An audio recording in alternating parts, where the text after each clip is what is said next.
Bienvenidas amigas, bienvenidos amigos a un programa más de Conversando con Correa. El Estado plurinacional de Bolivia, nuestra querida Bolivia, que asombraba al mundo, los mejores indicadores macroeconómicos de todo el planeta, campeona regional en reducción de la pobreza, desigualdad. ¿Quién había escuchado hablar de Bolivia antes de la presidencia y el gobierno de Evo Morales? Y hoy esa Bolivia desangrándose, con golpe de Estado, retrocediendo en todos los aspectos. Por eso tenemos por segunda ocasión este programa. La primera fue hace 1 año y medio allá en Moscú, en el Campeonato Mundial de Fútbol, en condiciones mucho más favorables, mucho más felices. Hoy es una situación muy dura, pero nos honra muchísimo, nuevamente, la presencia de ese querido amigo, presidente histórico de Bolivia, el compañero Evo Morales Ayma. Evo, bienvenido y gracias por aceptar nuestra invitación. Muchas gracias nuevamente por la invitación. Hermano Masi y Rafael, muy contento de conversar nuevamente en su programa. ¿Qué pasa con Bolivia, querido Evo? Es claro que ha habido un golpe de Estado y algunos lo niegan. Bueno, en resumen, yo diría que algunos grupos que ostentan el poder económico no nos perdonan que los movimientos sociales, especialmente el movimiento indígena, haya dado otra cara a nuestra querida Bolivia.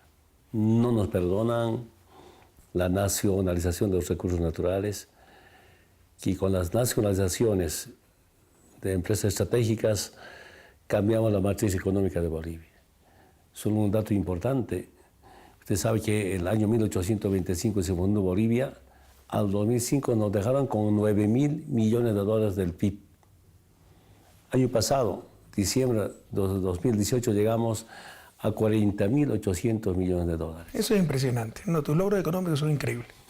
Entonces, no se puede entender cómo estos grupos, estos indios, indígenas, dirigentes sindicales hayan dado esta imagen a Bolivia, cambiando Bolivia, porque durante la historia, yo me acuerdo perfectamente, cuando era niño en la escuela, los profesores que nos hacían cantar Lamento Boliviano. En colegio nos hacían leer Pueblo Enfermo. Y lo peor, cuando empezó ese modelo neoliberal de privatizaciones, Víctor Paz Estenssoro decía, Bolivia se muere. Ese modelo duró hasta el 2005, 20 años, y en pocos años cambiamos que lamento boliviano, que Bolivia se muere. En algunos rubros, primero en Sudamérica, especialmente en creciente económico, tenemos lindo plan como rumbo al Bicentenario, 200 años de fundación de Bolivia, 2025, tema industrialización, tema litio. ¿Cómo he estado? Y viene esta... ¿Tú crees que el litio tiene una importancia grande en este problema? Yo estoy segurísimo. Hay muchas hipótesis al respecto, ¿no? Porque un grupo de dirigentes cívicos en Potosí rechazaron nuestro plan de litio. Estaba previsto al 2025 41 plantas. 14 de ellos netamente industria de litio. Ya hemos terminado el año pasado, inauguramos cloruro de potasio, vamos a empezar a exportar 15.000 toneladas de septiembre hasta finales, estamos ampliando la exportación. El próximo año estaba previsto terminar la gran industria de carbonato de litio. En planta piloto este año estaba previsto industrializar 400 toneladas, 1 tonelada de carbonato de litio, cuesta más de $10.000. Hidróxido de litio, además de eso, plantas de baterías de litio. Se trata de un plan. Otras plantas tenían que ser solamente para insumos y otros para subproductos. Tema alimento, tema medicamentos, es un lindo plan. Y ahí viene esta arremetida. ¿Pero del interior? ¿El interés de las élites nacionales o del exterior? Interés estratégico, porque gran parte del futuro tiene que ver con el litio, ¿no? Los carros eléctricos, las baterías de larga duración, y una de las mayores reservas se encuentra en Bolivia. Con el hermano Álvaro, ¿qué nos hemos propuesto? Cuando terminemos la industrialización del litio, en Bolivia podemos definir el precio del litio para el mundo. Hoy uno tiene 10.000 kilómetros cuadrados. ¿Tú crees entonces que fue un factor importante para lo que ocurrió? Así es, y Coipaz en Oruro, y otros pequeños salarios como Pastos Grandes, total 16.000 kilómetros cuadrados de litio, ¿no? Materia prima. Y ahora me doy cuenta que algunos países industrializados no quieren competencia. Primero, en tema de liberación tecnológica. Y segundo, no aceptan que también otro modelo económico basado en socialismo, con gobiernos llamados progresistas, izquierdistas, demos otro mensaje, que también otro camino para seguir y soluciones para nuestros pueblos.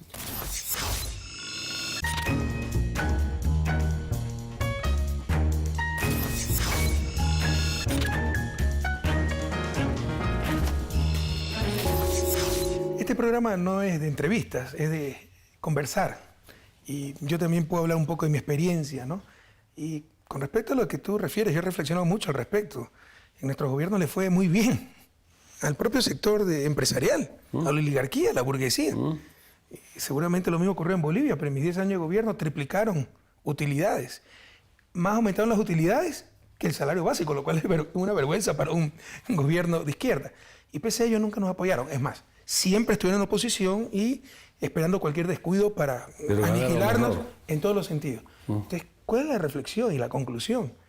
De que, y lo dicen algunos autores, ¿no? Algunos tratadistas, que nuestras oligarquías ni siquiera tienen el espíritu del capitalismo, no buscan maximizar rentabilidad, buscan mantener el poder, porque así nos han dominado 2 siglos, y mantener las relaciones verticales, sociales, la diferenciación. Es decir, si tú le propones a las élites latinoamericanas ser 3 veces más prósperas, pero iguales al resto, no, prefieren ser 3 veces menos prósperas, pero desiguales, porque eso fundamentan su poder y su bienestar, sentirse diferentes, sentirse superiores, sentir que dominan al resto. Durante la campaña, algunos empresarios que me decían en Santa Cruz, pero si vamos a apoyar, no sé si apoyaron, pero reconocían que nosotros ganamos mejor que con otros partidos, gracias a esta revolución democrática y cultural.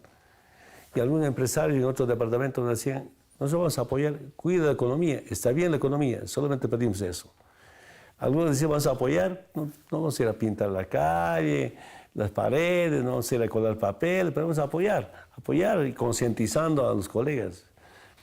Yo estoy seguro que un buen grupo de empresarios apoyó, estaban tranquilos, pero hay otros grupos que vienen del separatismo, ¿recuerdas? Del 2006, 2007, 2008. También tenemos eso en Ecuador.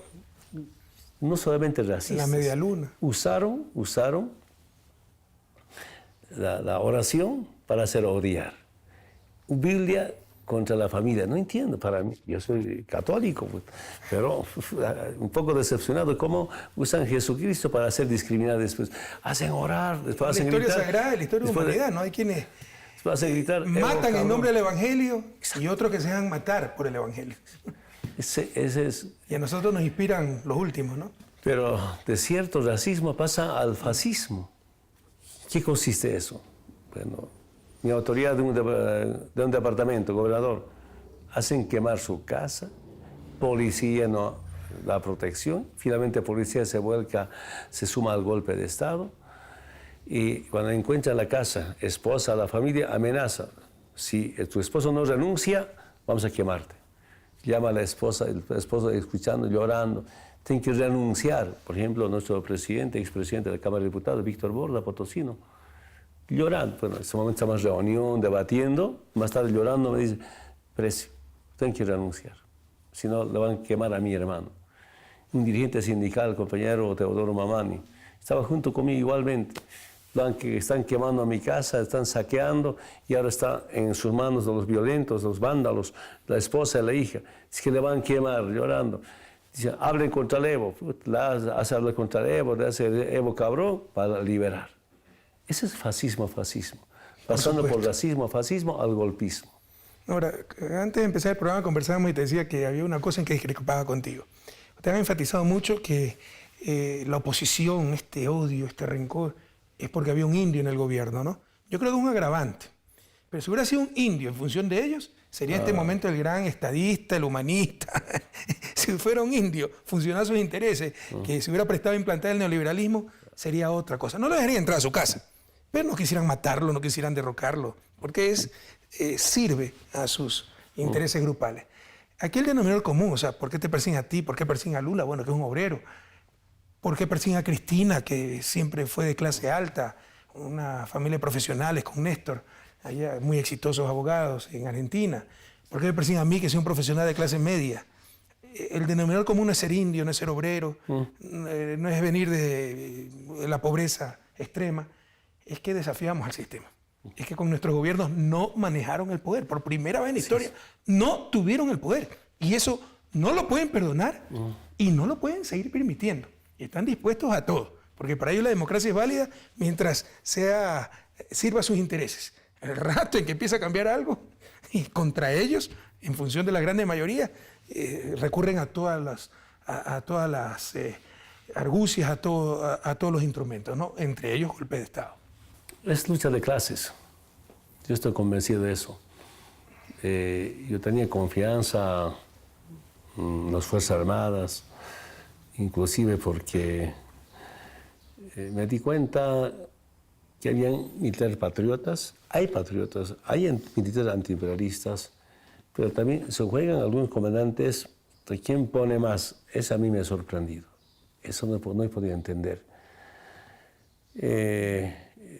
Tenía buenas relaciones con todos los comandantes, inclusive sin que insinúe, menos yo diga que va a haber en sus aniversarios.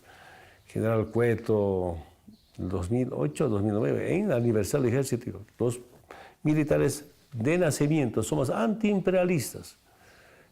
Buenos militares, buenos comandantes, pero los últimos a veces, cuando es una cuestión de clases, se olvidan de posiciones ideológicas o de patriotismo. Entonces, afectar intereses o quitar cierto poder, eso no nos perdona. Comparto perfectamente, sean indígenas o no indígenas. Ahora, ser indígena es un agravante, porque nuestras élites son enovistas, son racistas y lastimosamente son semi-ignorantes también. Entonces, por su racismo, el que un indio haya cambiado Bolivia, lo que no pudieron hacer ellos, entonces, eso es un agravante. Pero, como te decía, el denominador común es no haberles permitido gobernar, que por primera vez en la historia perdieron el poder, que por primera vez en la historia el Estado boliviano se convirtió en un Estado para las grandes mayorías, para el bien común, no para unos cuantos.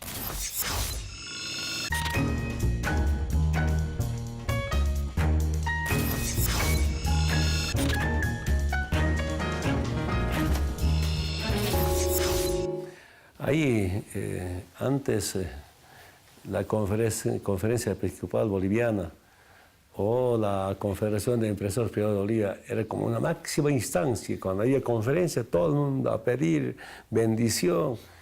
Hasta eso han perdido autoridad en nuestra gestión. Hicieron una vez su conferencia. Yo soy católico a pesar de los obispos.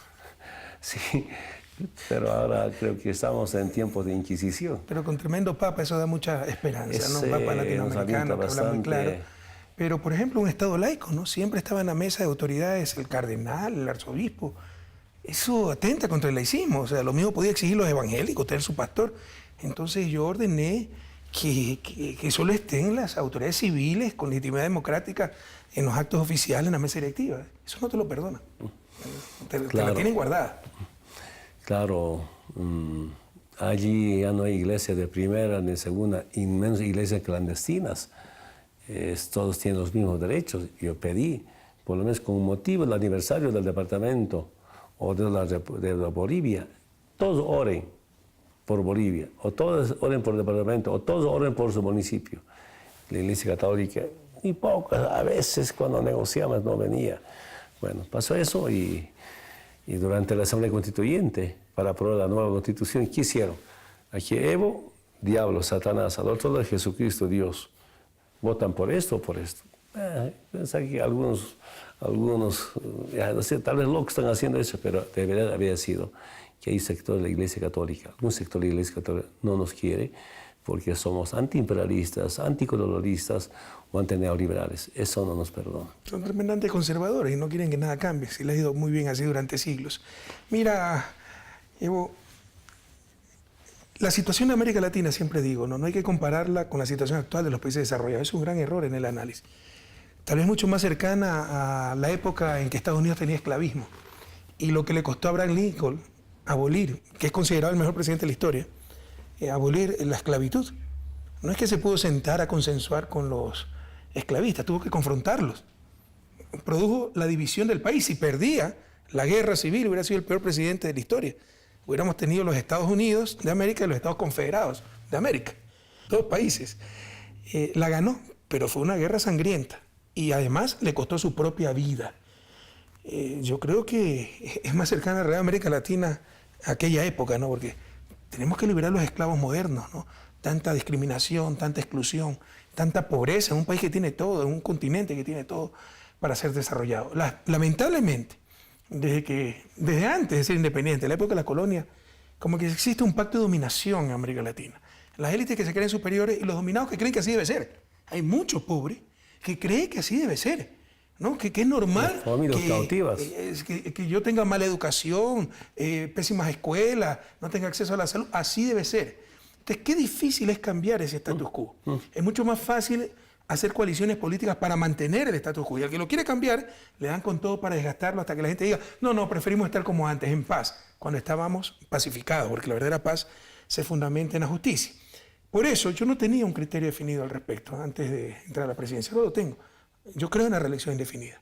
Creo que América Latina no se puede dar el lujo de prescindir de líderes que han logrado sacar adelante a nuestros países. Demasiado tiempo hemos pasado en el atraso, en el subdesarrollo. Estados Unidos, hasta la época de Franklin Delano Roosevelt, en el año 45, tenía reelección indefinida de presidente. Luego se pusieron de acuerdo demócratas y republicanos para poner como límite una reelección, porque todos querían ser presidentes. Pero de ahí para abajo, senadores, congresistas, gobernadores en la mayoría de estados, tienen reelección indefinida, ¿no? Entonces hay una doble moral muy grande ahí. Yo creo en la reelección indefinida, pero tú hiciste una consulta popular y la perdiste. Y de todos modos, con un dictamen de la Corte Constitucional, te lanzaste a las elecciones. ¿No fue que hay un error? No sé, pero un temita antes, en tu comentario, en tu reflexión. Cuando llegamos al gobierno habían familias cautivas y no querían desprenderse del patrón. Con la compañera Salima Torrico, una dura lucha. Nosotros dijimos, vamos a quitar su terreno, va a ser tu terreno. Esto ha pasado en Chaco boliviano. No querían su patrón nada. Y están endeudados para todo el año, además de eso, tienen que trabajar. Son esclavos. Costó poco a poco, hemos liberado, hemos acabado con familias cautivas. Entonces, lo que usted cuenta es de verdad, y así como una mentalidad. Pero ahí, lamento mucho decir, hay algunos profesionales que dicen, nosotros hemos estudiado para mandar y dominar a los indios. Hay grupos todavía, eso a mí me sorprende. Y afectar ese interés, lo más triste esa es cuando mentalidad. escuchan a los hijos de la burguesía, los jóvenes repetir ese discurso, cuando tienen acceso a la educación deberían pensar, vamos a prepararnos para liberar a los indígenas, para tener una sociedad justa. Otro tema, en Bolivia nunca hubo estabilidad, excepto en el gobierno en la época de Andrés Santa Cruz Calahumana, de 1829 a 1838, como cerca de 10 años de presidente. Por entonces la historia cuenta que Bolivia tenía la mejor bonanza, estaba mejor en toda la región. Argentina con sus problemas, Perú, Chile en base, como siempre, a la oligarquía. Incluso la historia cuenta la moneda boliviana regía en la región. Y también por eso se organizó la Confederación Perú-Boliviana, como un solo presidente, Alto Perú, Bajo Perú. Era presidente justamente Andrés Santa Cruz Calahumana. Empieza el golpe de Estado a la cabeza de las oligarquías chilenas. Apoyado por oligarquías bolivianas, expulsaron a Andrés a Europa. Entonces, nunca hubo estabilidad política. De 1825 hasta el 2005, un presidente cada 2 años promedio. Yo me acuerdo como soldado, he sido soldado de las Fuerzas Armadas. 1978. Ese año conocí 3 presidentes, 3 generales. Al año siguiente, como 4 presidentes. Golpe, sesión del Congreso, otra vez golpe. Noviembre del 78 me acuerdo, a mí me especializaron en policía militar porque el altoste medio flaco hay. En la tarde dejé a mi general David Padilla Arancibia de comandante, porque estaba en puesto militar del Comando General del Ejército, estaba de comandante. Al día siguiente despierto, mi comandante ya era presidente. No entendía qué pasó esa noche. A medianoche nos dice estado de emergencia, nos pone guardatojo, pero en cascos de fibra, armazones ya listo para salir. Pero así pasó. Y 5 años antes de la presidencia, de nuestro proceso de cambio, 5 presidentes. 2001, Banzer. Se iba por tema de cáncer. Tuto, 2002. 2003, Goni. 2004, a 5, Carlos de Mesa. De 2005 a enero de 2006, Eduardo Rodríguez Belce. 5 años en 5 años antes. Si a veces me pregunta, ahora estaba cumpliendo 13 años. Exactamente, 14 años estamos por cumplir. 13 años con 9 meses y 18 días. Ahí viene este golpe. Entonces, en nuestra región realmente ha sido tan importante, en Bolivia ha sido importante la continuidad. Antes, me imagino, por más que sea para 4 años de gestión, preparaban un plancito, el cambio de gobierno, por más que sea de la derecha, del mismo sistema neoliberal, siempre está mal, cambian y nunca había un plan a mediano y largo plazo.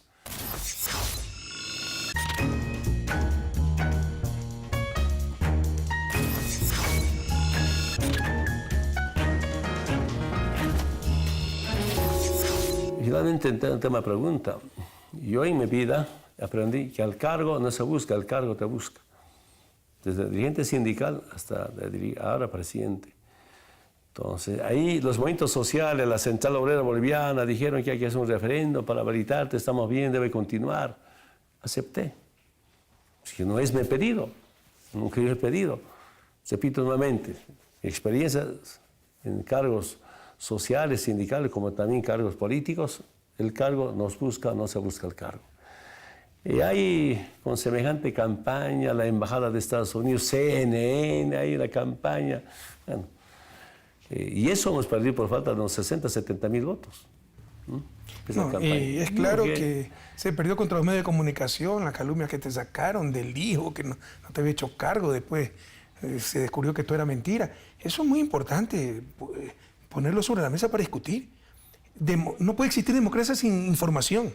Y los medios de comunicación no dan información. Lo que dan es manipulación. Y son actores políticos contra los gobiernos progresistas, los gobiernos de cambio. Entonces, mira, hace unos meses el tribunal, no sé cómo se llama ya, Corte Constitucional, Tribunal Supremo de Suiza, anuló un referéndum por falta de información. ¿Te imaginas? Si empezáramos a anular nosotros elecciones por falta de información con la manipulación que hace la prensa. No puede haber democracia sin adecuada información. A mí un grupo de abogadas jóvenes me dijeron, no tomé mucho en cuenta, tal vez sea mi error. Digo, presidente, ese referéndum, con las normas que tenemos, se anula. Justamente lo que usted dice, por la mala información. Es correcto eso, Evo. O sea, la gente vota en función de qué, pues si le están manipulando. Claro. No, yo estoy de acuerdo contigo en que, o sea, eso no puede llamarse democracia y en realidad tú no perdiste ese referéndum, pero formalmente ocurrió, ¿no? Y luego pues se recurre a la Corte Constitucional y te permite participar. Es constitucional y como aplicaron en algunos países de América Latina. Y lo reconoció Almagro. Se conocía además de eso. En el mes de mayo, me parece. Sí. Yo creo que estaba planeando la trampa, ¿no? Impulsarte para que participes, pero preparando el desconocimiento de las elecciones. Pero en todo caso la doble moral es impresionante, ¿no? Si Evo Morales quiere ir a una cuarta elección, que es el pueblo el que decide, después de tener un gobierno espectacularmente exitoso. Y hemos ganado en la primera vuelta. Es cacique, caudillo y Bolivia es una dictadura. Si Angela Merkel después de 14 años gana su cuarta elección, es una lideresa y Alemania es una democracia estable y madura, ¿no? Si Franklin Delano Roosevelt con el New Deal sacó de la Gran Depresión a Estados Unidos, ganó 4 elecciones, estuvo 12, 13 años en el poder, también de los mejores presidentes de la historia. Pero si es un latinoamericano y peor un indio, no, es un cacique, un caudillo, peor de izquierda. Así es. Sí, una doble moral terrible. Pero bueno, tenemos que reflexionar aquello. No puede haber democracia sin información. Y con la prensa que tenemos, nos han robado la democracia. Solo manipulan. Yo siento que la comunicación y información debe ser más efectiva fundamentalmente como educativa, reflexiva. Lamentablemente, en estos tiempos la comunicación es tergiversación. Bueno, ganas la primera vuelta y nadie discute que la ganaste. ¿Es con cuánto? ¿No? porque ellos querían imponer su segunda vuelta. La OEA es impresionante, sin fundamentos, sin pruebas, a pocas horas del cierre de las elecciones. No, hay que hacer una segunda vuelta, y si los que quieren que ganen pierden la segunda vuelta, hay que hacer una tercera vuelta. Entonces, o sea, algo increíble, ¿no? Se han vivido y cosas ahora inéditas. Ahora dicen que hay otras elecciones... donde ya es difícil ver cosas inéditas. No, ahora dicen otras elecciones, pero sin Evo Morales. Eso te iba a preguntar también. Pero en todo caso, cuando la OEA saque ese informe, y hay por lo menos 3 informes altamente técnicos que dicen que está equivocado ese informe, que la tendencia realmente demostraba que ganabas en una sola vuelta, ¿no? Pero la OEA saca ese informe que es como la gota que derrama el vaso, ¿no? Frente a la crisis que se vivía. Tú dices, bueno, repitamos las elecciones. Pero el presidente de la República tenía autoridad para tomar esa decisión, o eso le correspondía al Consejo Nacional Electoral. El Consejo Nacional Electoral. Hay un informe oficial que vamos a dar en la primera vuelta. Bueno, yo siempre muy amplio. Bueno, si quieren revisen, que haya auditoría electoral. Pues viene auditoría electoral. Pero aquí hay un tema importante. El acuerdo con la Cancillería y la OEA era que recién el día miércoles, la semana pasada, que los 13-14, deberían dar su informe oficial. Es el acuerdo. Pero sorpresivamente, domingo en la madrugada, nos llama y ya había un acuerdo preliminar. Dijimos, pásenos al acuerdo preliminar. Era cualquier cosa. La parte decía, Evo ganó, Carlos Mesa segundo, pero así como no se demuestra que ganó en la primera vuelta.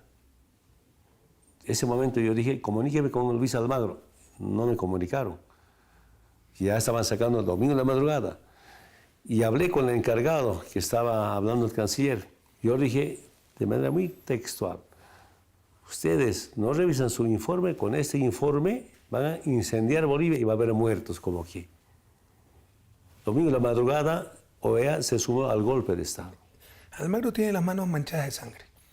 Por eso, mira, una de las propuestas debe ser, o sea, el fraude es una cosa objetiva. ¿Hubo fraude o no hubo? Y se puede contar los votos y se puede verificar.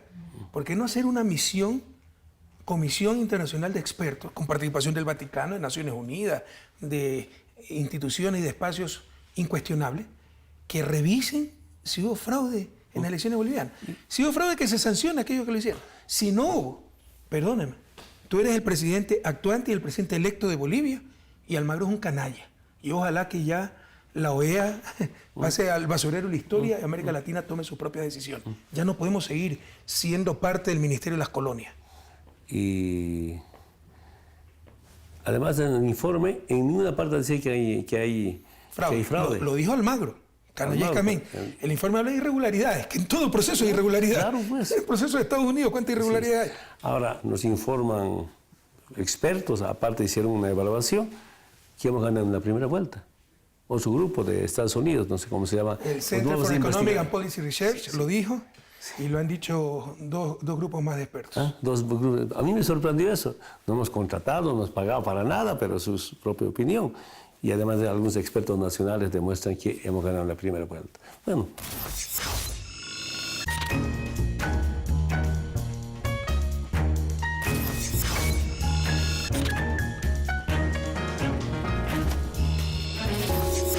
¿Por qué no hacer esa misión internacional de expertos? No, comparto perfectamente. Hay que hacer una comisión de la verdad, Evo. No saldremos nunca en su desarrollo, no superaremos nunca estas trampas. La derecha no cree, la oligarquía más que la derecha, las oligarquías no creen en la democracia. Les importa un bledo. Es siempre y cuando cumplan con sus intereses.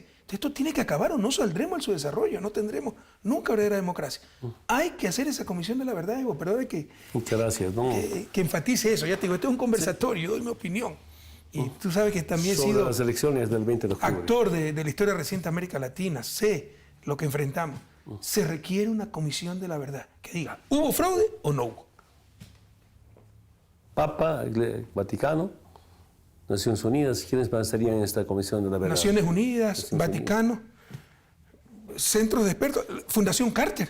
Fundación Carter. Mira, de Estados Unidos. Esos tres. Expertos, sí. Que manden un experto de Naciones Unidas, manden un experto del Vaticano y manden un experto Fundación Carter. Impulsamos eso. Vamos. Maravilloso. Una conclusión muy valiosa de este programa. Mira, prepara ese informe repudiable, la OEA, irresponsable y errado, y incendia Bolivia. Tú, para evitar derramamiento de sangre, ofreces, primero, bueno, dices adelanto elecciones. Ya sabíamos cuál era el plan de la derecha, ¿no? Para evitar derramamiento de sangre dices, bueno, llamamos nuevamente a elecciones.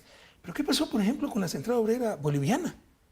Pidiendo también la renuncia del presidente, que no participe en elecciones para pacificar Bolivia, para evitar derramamiento de sangre. La central obrera más grande de toda Bolivia. A ver, cuando avanza parando algunas ciudades los grupos racistas, fascistas, claro, la meta era el golpismo. Yo primero convoqué a los partidos que tienen representación parlamentaria producto de las elecciones del 20 de octubre. Me rechazaron. El segundo domingo de la mañana dije, bueno, que vayan nuevas elecciones, con nuevos actores políticos, con nuevo Tribunal Supremo Electoral. Y si no quieren sin Evo, también sin Evo Morales. Tampoco quisieron. Entonces, ¿cuál era la tarea? Era el golpe, fuera Evo. Y repito nuevamente, todo el día domingo 10 de noviembre, era muy doloroso para mí, quemando a gobernadores.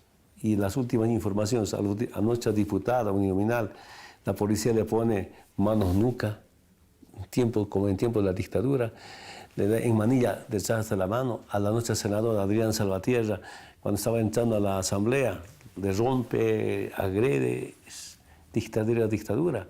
Y la última información esta mañana, ahora rodeado de tanques, rodeado, queriendo cerrar la asamblea.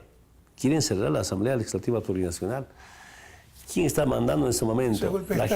La gente de Estados Unidos, el Tuto Quiroga, que es del bancerismo. 7 años de dictadura. Decían, Evo, autoritario, dictadura. Ahí está la dictadura. Pero también yo digo, por otro lado, sirve, porque a las nuevas generaciones ahora se dan cuenta cómo se vivía en la dictadura. Alguna gente arrepentido por haber votado por la derecha.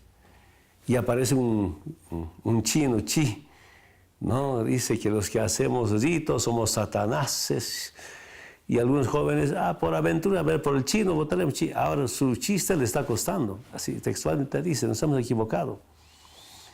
Entonces, ¿qué viene? Yo creo que la lucha de los pueblos va a continuar con seguridad, pero sirve estas vivencias, estas experiencias. Yo tengo mucha confianza en el pueblo. Antes de llegar acá me informan otros muertos más en La Paz. Los videos son desgarradores, ¿no? Un solo día, 12 muertos a bala, disparando helicópteros. Las madres viendo a sus hijos muertos y gritando, vi una madre despierta, entonces, a sus hijos muertos. Son madres espolleras, son madres indígenas, entonces parece que no le importa eso a las élites. Esa es la otra. Indignación que dan. Indignación. Odio a indígenas. Cuando mueren son los pobres, cuando los que mueren son los pobres, parece que no es ni noticia. Pero mira, las Fuerzas Armadas también fallaron. ¿Tú cuánto has hecho por las Fuerzas Armadas? ¿Cómo mejoraste tus Fuerzas Armadas? Mira, cuando llegamos, todas las Fuerzas Armadas tenían un solo helicóptero. Hemos equipado ahora, tiene 25 helicópteros. Y me duele ver lo que compramos de Francia, de China, de ahí disparando a mis hermanos. Yo siempre he dicho, este equipamiento no es contra el pueblo, es para prestar servicio al pueblo. Inundaciones, usted sabe tantos desastres naturales tenemos últimamente. Y, por supuesto, para la defensa de la patria, ahora contra el pueblo. Pero estoy convencido, no son todos los comandantes, no son oficiales. Ahí la reacción de la tropa. Madre han ido, no, que no salgan mis hijos. Ahí en la puerta del cuartel vigilia. Algún oficial dice, venga aquí, párense con banderas blancas, para que no queremos salir. Ellos están convocando para no salir. Ustedes saben que también por su ordenación y constancia, por instrucción se cumplen. Ese es el problema que tiene. Pero este ladito de esa humanidad no va a quedar en impunidad. Vamos a hacer gestión y ya estamos empezando a las demandas correspondientes, porque el comandante, traidores, se parecen a... Calimán con García Mesa. Yo no entiendo. En horas ha cambiado de mentalidad. Pero no hay oficiales, mandos medios que se rebelen ante esto, ante la represión contra su propio pueblo. Yo creo que falta algo en este momento. Yo conocí militares patriotas. No sé si es importante decir, sigue llegando a mí informaciones importantes dentro de las Fuerzas Armadas. Tengo mucha confianza que en cualquier momento Fuerzas Armadas también... Sí, una pregunta, ¿Fuerzas Armadas es compatible con gobiernos progresistas, son compatibles con los gobiernos progresistas, porque pareciera ser que siempre están del lado del status quo, siempre están del lado de las élites. Yo tengo dudas ahora, tengo muchas dudas. Yo no sé si hay que hacer una gran generación, nueva generación, ¿no?, de nuevos oficiales y cambiar la doctrina, que sea más nacionalista. Y para eso tienes que cambiar esos viejos oficiales que están en comandos de formación, ¿no?, para jefe de Estado Mayor. Creo que hay que hacer una profunda reestructura si queremos que las Fuerzas Armadas sean servicio del pueblo y no del imperio.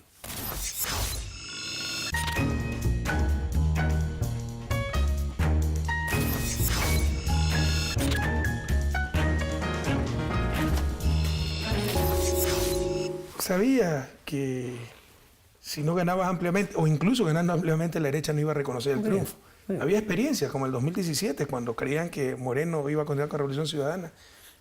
Crearon todo un escenario de fraude, se abrieron miles de actas en público, en un coliseo, se demostró que los errores eran mínimos y a favor nuestro, ¿no? Y pese a eso siguieron, llamaron a incendiar Quito. Ahora ese que reclamaba el fraude es el principal aliado del gobierno, dicho sea de paso, ¿no? Era de esperarse esto de la derecha, no iba a aceptar su derrota. Habían creado el framing, como dicen en comunicación, el encuadre para decir que hubo fraude, para desconocer el resultado de las elecciones. Usted tiene pueblo, sin duda, y pueblo organizado. ¿Por qué no se prepararon mejor frente a este evento? ¿Por qué no estaba la Plaza Murillo esa tarde de ese domingo repleta de miles de personas? Yo no creí mucho en este montaje sobre fraude. Ya desde octubre empezaron a decir va a haber fraude. Y por más que hubieran ganado con más del 50, 60%, igual lo hubieran desconocido, estoy convencido de eso. Era importante como aclarar oportunamente o tener mayores veedores que vengan. También estoy convencido, si realmente hiciéramos un reconteo, voto por voto, mesa por mesa, todos ganamos. Hagámoslo. Sí, ¿por qué digo esto? Y en unos meses, algunas ciudades, va a votar. Mis compañeros que votaron para el Evo, en un cuadrito, ¿verdad?, se sale, ya es anulado.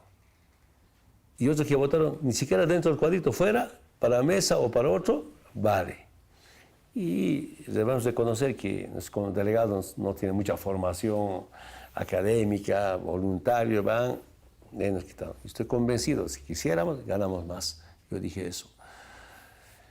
Ese día había vigilias, pero lo que estábamos preparando es para el día lunes. Y repito nuevamente, ahí las Fuerzas Armadas se suman el día domingo y el día domingo se suma OEA para rematar el golpe de Estado. Nuestra decisión era para el día lunes concentrar mineros, campesinos, venían, aunque fracasaron varias veces el golpe de Estado. Del domingo 20 al domingo 27, toda una campaña, quema de tribunales electorales departamentales, las ánforas, pero para el 29 de octubre se ha dicho, este es su último día. Último día. Bueno, nada, nos hemos organizado, hemos derrotado el golpe de Estado. Del 29 al primero, creo, jueves, o otro día, su último día de Evo, hemos derrotado. Para el día lunes, la próxima se creó el 4 ya de noviembre, fracasaron. El día 4 creo, espero que abran un lunes, yo fui a entregar un camino. Sorpresivamente el helicóptero se ha caído. Ah, cierto. Yo todavía estaba pensando que era algún problema, pero ahora estoy convencido, es un atentado eso. He viajado tanto en helicóptero cada día, de los 9 departamentos que tiene Bolivia. Mi récord, en 5 departamentos está en tema de gestión, desde las 5 de la mañana hasta las 11, 12, hasta a veces 1 de la mañana. Helicóptero, avión, en ventarrones, lluvias, a veces la nubosidad, pero aquí una pequeña llovizna, me ha sorprendido. Después ya me doy cuenta que el general, comandante de la Fuerza Aérea Terceros, es el que ha hecho este atentado, porque últimos días ya cambió totalmente este general. Ese día, Camacho dijo, el día lunes van a ver cómo Evo se va a caer. Vamos a mostrar un video. Y en la noche, después de que salvamos la vida por tema del helicóptero, no mostró nada. La recepción, la gente más esperado que hay documentación. Creo que él quería investigar cómo Evo se ha caído en el helicóptero, tal vez como Evo ha muerto. Martes, miércoles, jueves, ¿no? Se suma la policía al golpe y entonces resistimos sábado. Y quiero que sepa, hermano Rafael, el sábado yo fui a mi zona donde has llegado, Trópico de Cochabamba. Aterricé en Chimoré y un oficial de la policía. ¿Sí? Pero así, en forma medio nervioso, me lleva a un lugar, mira estos mensajes, llamadas telefónicas. Entrégame a Evo, descuida, nos vamos a operar y tienes $50,000. Y yo me sorprendí. El oficial de avanzada estaba nervioso, le llamó, ¿no? Entonces, mira, cuídese un poco, mejorar la seguridad con los dirigentes de la zona, volvemos a La Paz. Bueno, el día domingo, el lunes, otros operativos intentaron acabarnos.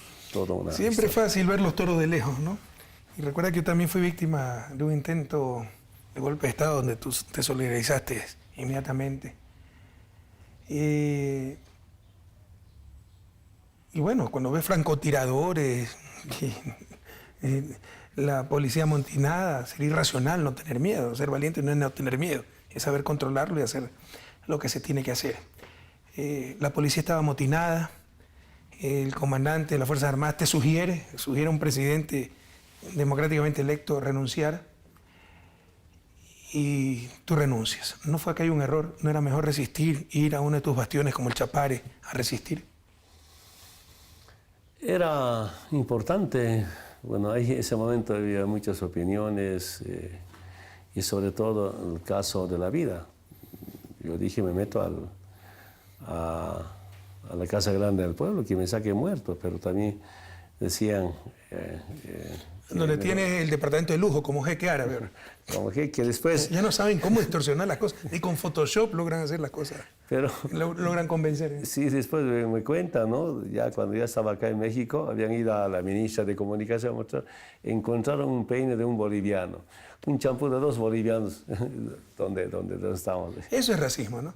Porque a nadie hubiera sorprendido, de hecho son muy austeras las instalaciones, a nadie hubiera sorprendido una vivienda así si hubiera sido para un presidente mestizo, un presidente blanco. Pero como era un indio, entonces tiene que dormir en el piso.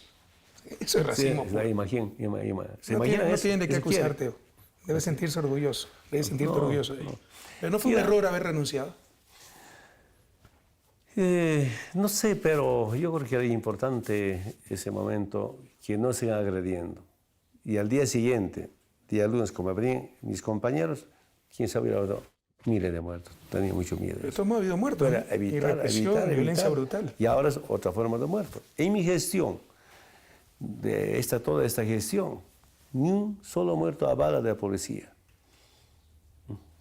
Pero ahora en la campaña, lamentablemente se enfrentaron en Santiago Montero, 3 compañeros muertos, entre civiles, nuestros militantes, la derecha, por defender propiedades. Hasta el día domingo, 10-0 de muertos. Del domingo, lunes, hasta el viernes, la semana pasada, en 5 días, 21 muertos a bala. Hasta donde recuerdo, tampoco en mi gestión hubo un solo muerto por balas de la policía. Y no solo eso, yo era el autoritario, ¿no?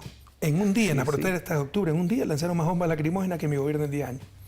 Son los hechos. La gente se deja ver algunas veces, se deja llevar por la forma, por la manipulación de la prensa. Hay que ver los hechos. Bueno, de acuerdo a la Constitución boliviana y a la ley, la renuncia te la tiene que aprobar el Senado. Y no te la ha aprobado. No, toda la Asamblea. Toda la Asamblea, perdón, la Asamblea Plurinacional, Senado y diputados. Técnicamente continúa siendo el presidente de Bolivia. Si no ha aprobado mi renuncia, sí. Pero la Corte Constitucional, la misma que te autorizó a ti a participar en elecciones, reconoció al gobierno de esta señora, ¿cómo se llama? Áñez. Áñez. Pero que, Áñez. O sea que es otro Guaidó, ¿no? Es algo increíble. Ya uno no sabe si reír o llorar con esa clase de presidentes autoproclamados, pero reconoce el gobierno de esta señora, la Corte Constitucional. ¿Qué pasó ahí? ¿También están amenazados? Hay mucha amenaza. Sí, hay que ver eso bien, ¿no? Informando si no, esos dictámenes no tienen ninguna validez. A miembros de las distintas instituciones del Estado, si no se doblegan, si no se someten, amenaza, amedrentamiento para que renuncien, o atentado a su casa, o atentar a la familia. Ese es para mí fascismo. Por supuesto, es como una persecución a los judíos. Así es, pero además de eso, de acuerdo a la Constitución, si el presidente renuncia, automáticamente asume la presidencia del vicepresidente. Si el vicepresidente pero renuncia... Álvaro también renunció. Sí. Si el vicepresidente renuncia, asume la presidencia el presidente del Senado. Si el vicepresidente... Adriana también renunció. Claro. Y, de hecho, hicieron renunciar a Víctor Borda. Esta señora es la segunda vicepresidenta del Senado. La segunda vicepresidenta. ¿A quién le tocaba asumir? ¿Al primer vicepresidente? No, no tocaba a la presidenta, sino al presidente de los diputados. No ha habido sucesión constitucional en este ¿Y por qué la aprueba la Corte Constitucional entonces? Y yo creo que bajo chantaje, amenazas. Frente al vacío de poder, hay una resolución que pueda asumir.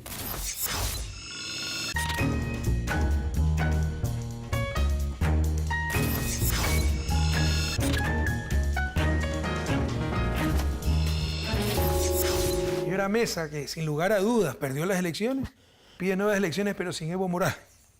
O sea, para que gane él, para que no pueda participar el que lo derrota, sino que gane él. ¿Qué opinas de aquello? Si hay nuevas elecciones, ¿participarías? No es democrático primero. Es una barbaridad. Claro, y tener miedo al indio, eso me sorprende a mí. Y ahora quiero que sepan, acaban de informarnos autores internacionales que Estados Unidos no quiere que vuelva a Bolivia. Y ayer alguna gente del Bienvenido al club, de facto que no quiere que vuelva. Entonces yo digo, ¿por qué tanto miedo? Porque le ganan las elecciones. ¿Por qué metieron preso a Lula? Entendamos que a Lula no solo le robaron su libertad, le robaron la democracia a Brasil. Porque metiéndolo preso, el juez Moro, que ahora es ministro de Bolsonaro, ¿no?, le impidió participar como candidato, que además sí podía participar, así estuviera preso. Claro. No había perdido su derecho político. Le impiden participar. Porque, y con eso gana Bolsonaro, porque si hubiera participado Lula, el presidente de la República Federativa de Brasil se llamaría Ignacio Lula da Silva. Le robaron la libertad a Lula y le robaron la democracia a Brasil. Yo me informé del caso Lula, ese Moro creo decía, no tengo pruebas contra Lula, pero sí convicciones. Increíble.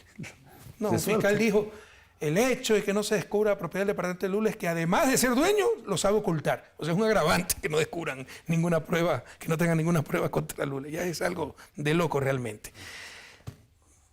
El rol de la OEA. Ya sabíamos por dónde iba la OEA con Almagro, ¿no? El comportamiento de Almagro, yo creo que está desequilibrado. El tipo lo ha carcomido el odio. O tal vez está amenazado por Estados Unidos, le descubrieron algo, qué sé yo, una cuenta secreta, corrupción, quién sabe. Quién sabe cómo lo pueden chantajear, pero no es explicable su comportamiento, su odio hacia todo lo que significa izquierda, movimientos bolivarianos, etc. Pero ya lo sabíamos. ¿Por qué haber confiado en la OEA? ¿Por qué llamar a la OEA como observadora? Mira, yo no tengo nada que ocultar, nunca he ocultado nada. Y cuando digo fraude, venga de donde vengan instituciones, personalidades, expertos, organismos a hacer auditoría. Nosotros hicimos una auditoría interna. Algunas irregularidades, pero en la primera vuelta, confiados. Y ya se ofreció a la OEA que venga, pero la OEA no tomó una decisión, su informe no es en base a un informe técnico, sino una decisión política. Pero era de esperarse. Habíamos visto el comportamiento de la OEA. ¿Quién sabe? Es un error. Hoy más que nunca es el Ministerio de las Colonias. Ha perdido su razón de ser. Nunca la tuvo, pero hoy... Ahora soy capaz de cambiar de menos sigla. En vez de que sea OEA, debe llamarse... Menos que antes. Organización de Estados del Norte, mejor que América.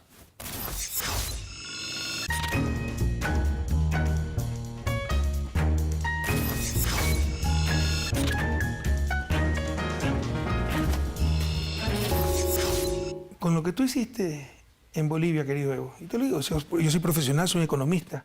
Ya quisiera que un economista hubiese logrado lo que tú has logrado. ¿No? Es impresionante, no sé cómo lo has hecho tan solo con un bachillerato, habiendo acabado colegio sin formación universitaria, tan solo con sentido común, con honradez, con sentido de patria. Pero lo que has hecho con Bolivia, nadie lo puede negar. Es algo objetivo, esto no es de opinión. No es que si te quieren, no te quieren. Ahí están los datos, ¿no? Crecimiento en la economía, reducción de la pobreza, reducción de la inflación, reducción del analfabetismo, reducción de la desigualdad, y tantas cosas, tantos y La tantos logros. universalización de muchas conquistas sociales. Deberías tener 110% de apoyo, pero sacaste solo 47% de los votos. ¿Qué pasa? Hay una nueva clase media, que nosotros hicimos clase media, y tiene otras expectativas. Siento que necesita otro programa, quién sabe, no hemos llegado a eso. Pero ahora me di cuenta, si la clase media, perdón la expresión, no quiero que te sientas mal, pero la clase media no tiene formación ideológica, es clase A media. Te disculpa conmigo porque soy de la clase media, dale nomás.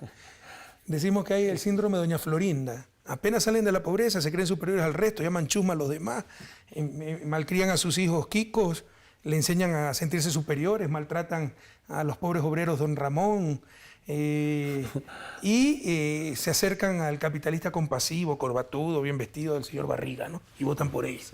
Entonces es un problema, ¿no? Y sus intereses no solo que no coinciden ya con el interés de los pobres, sino que son antagónicos. Totalmente. A esos intereses. Y se acercan más a una derecha que les promete un estilo de vida como el de Nueva York, lo cual es imposible, ¿no? ¿Tú crees que ese sector que salió de la pobreza y que tiene otras expectativas? Ese tiene otras expectativas, otra mentalidad. Y eso digo es por culpa nuestra, porque no orientamos o debatimos ideológicamente de dónde venimos, cómo estuvimos, cuál es el proyecto de liberación. Algunas veces somos muy duros con nosotros mismos, ¿no? Porque por un lado nos acusan de ser autoritarios, caudillos, por otro lado nos reclaman de que no hicimos todo, de que no hemos sido no solo presidentes de república, jefe de Estado, sino líderes espirituales, líderes académicos. No, hay otros sectores que tienen su rol. La academia, ¿dónde está? La verdadera iglesia, ¿no? En función de evangelio, ¿dónde está? Porque si eres cristiano, si sigues el evangelio, vas a rechazar la injusticia. Ese es un tema de fondo que requiere nuevas reflexiones. Yo diría sobre todo con las nuevas generaciones. Hay que trabajar profundamente. Claro, ¿cuáles son las expectativas o las necesidades de las nuevas generaciones? Empleo y casa. A mí me sorprendió porque debatimos a nivel nacional con todos los jóvenes, con todos los representantes de distintos sectores sociales. Y hicimos un programa, aunque muy tarde, porque los programas que siempre hacemos es con el pueblo, debate departamental entre sectores sociales. Imagínense, después de 13 años, seguir ganando elecciones, no tanto como antes, semejante campaña, pero también hay que reconocer, la derecha montó su campaña desde Brasil, desde Chile y desde Estados Unidos. Y aquí las formas de hacer campaña tan tradicionales en el movimiento ya no son tan importantes. Redes. En todos los departamentos, las concentraciones más grandes en la llamada cierre de campaña. Las más grandes. Voluntariamente se organiza la gente, pero hay otro, es por redes. Eso no hemos podido enfrentar, afortunadamente.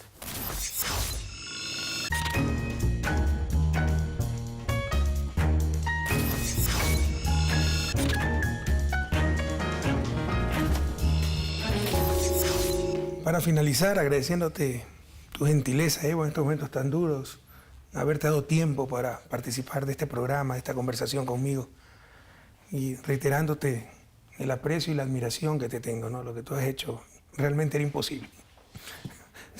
Yo creo que si hubieras sabido que era imposible, no lo hubieras logrado. Tal vez no te lo dijeron. Cuando empezamos, yo dije, tiene que haber una política de austeridad. Quiero que sepa el mundo entero. ¿Cuánto ganaba el presidente de entonces? Como 40.000 bolivianos. Yo bajé el sueldo del presidente a 15.000 bolivianos. Hasta 2012, 13 no me moví nada. Hay algunos bonitos para los trabajadores. Siento que gastar era todo por la patria. Yo llegué a la presidencia por la patria y no por la plata. Yo también me reducí el sueldo a la mitad cuando llegué.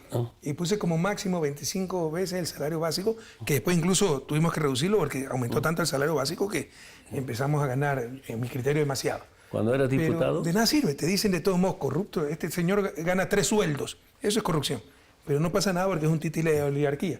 Recibimos regalos por 2.5 millones de dólares. Legalmente me podía ir con eso a la casa y me arreglaba el resto de mi vida y la de mis hijos y mis nietos. Todo quedó en un museo en el Palacio Presidencial. le dieron la vuelta, dijeron que era un megalómano y me hizo un museo para mí solito. Es algo increíble. Cuando era diputado ganaba 25.000 bolivianos. Después me hicieron subir mi sueldo, los ministros, docentes, las universidades, estaba ganando como 20.000 bolivianos. Mira, sigue ganando menos que cuando era diputado. Sí, otra vez digo que no llegamos a la presidencia, al gobierno, pues para aprovecharse, sino es para servir. Yo sigo convencido que la política es la mejor ciencia de servicio al pueblo boliviano. No, y no hay que engañarnos, ¿no? ¿Cómo llegué? Ustedes hace un momento comentaban, no tengo ninguna formación académica. Y en algún momento reflexioné en la noche botado en mi cama, ¿cómo va a llegar a la presidencia? Y había llegado con la verdad y con la honestidad. ¿Y qué puedan acusarme? Que me digan, que presenten pruebas. ¿Qué? Nada. Y se inventaron en la última semana de campaña que tenía 325 millones de euros en Vaticano. Un disfrazo de cura. También sacaron 184.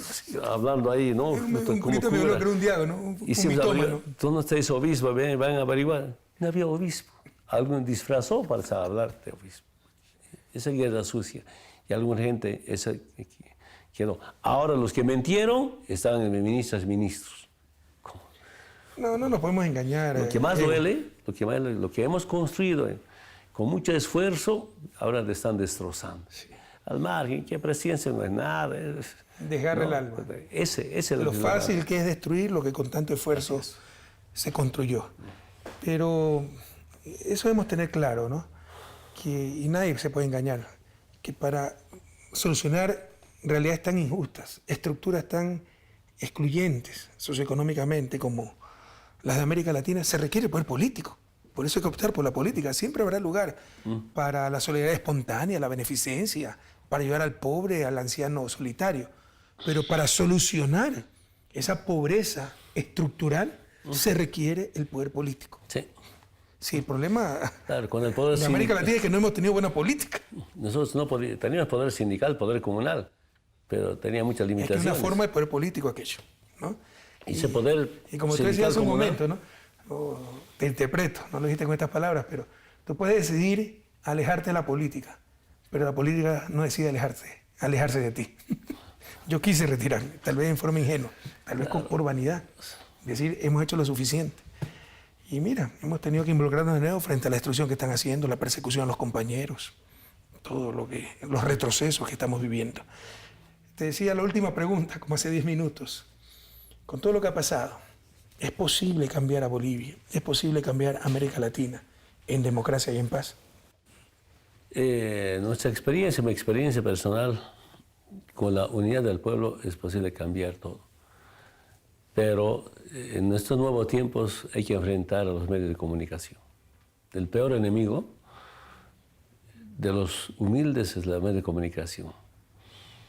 Y los instrumentos de dominación, así como los medios de comunicación, están junto a estos grupos que ostentan el poder político, el poder económico, especialmente el poder económico. Eso nos perdona. Por más que sean beneficiados. Mira, en tema de banca privada, cuando llegaba al gobierno de 2005, la utilidad de la banca privada eran apenas 40 millones de dólares. El año pasado, 400 millones de dólares de utilidad neta de la banca privada. Y así esos quieren más. Eso los banqueros no oyen. Con nosotros pasó algo similar. Esos se juntan, se financian. ¿Crees que sí con la unidad del pueblo, no? Sí, pero mira que la unidad algunas veces es frágil. Y es importante campaña de descolonización, despatriarcalización, en el caso de las mujeres, por ejemplo. Nosotros hemos dado cierto poder, compañera, participación. Evo, muchas gracias por haber venido. Solamente la verdad nos hará libres. Hay que buscar la verdad. Sí. No podemos seguir permitiendo tanta mentira, tanta farsa, tanta manipulación. Hagamos, y te digo, hagamos en primera persona plural para que cuentes conmigo en todo lo que pueda ayudar. Hagamos esa comisión de la verdad, con expertos, tripartitos, Vaticano, Naciones Unidas, Fundación Carter. Que nos digan incuestionablemente, ¿hubo o no hubo fraude en Bolivia? Así es. ¿Hubo fraude? Sancionen a los culpables. No hubo. Evo Morales es el presidente electo, es el presidente actuante, y Almagro, un canalla que tiene las manos manchadas de sangre, al igual que la dictadura y la oligarquía bolivianas. Muchas gracias, Evo, y ustedes queridas amigas, queridos amigos, hasta un episodio más de Conversando con Correa.